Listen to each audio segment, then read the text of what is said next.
Julian's meeting Marjorie Wallace, chairwoman of SANE and an expert on mental health. He wants to know what sort of treatment Jack would have received.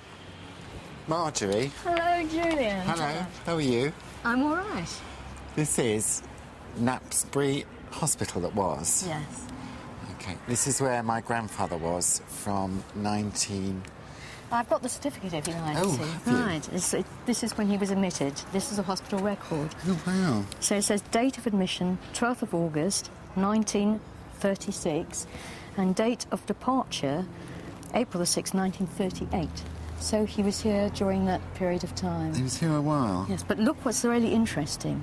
He was here not as a certified patient, like most of the other people that would have been here. He was here as a voluntary patient. Right. So he wanted to come here. He could have discharged himself at any time.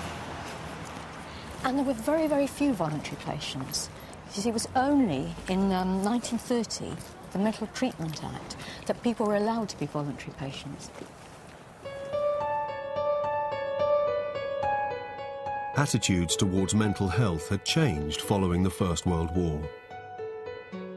Napsbury Hospital had been used to treat soldiers suffering from shell shock.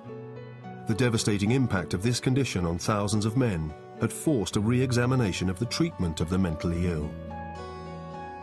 By the time Jack arrived at Napsbury in 1936, voluntary admission, outpatient clinics and relatively progressive techniques had all been introduced. They didn't actually have psychotherapy then, as we know it. I mean, there wasn't much in the way of counselling. That started much later, but there was a sort of social programme, and they just started the idea of occupational therapy. And they started introducing things like metal work, and they would have a whole programme of events. So they felt that a person's day had to be structured, which is what they don't do now with many mentally ill people. They would have been able to go out into the grounds, those people who are voluntary, like him.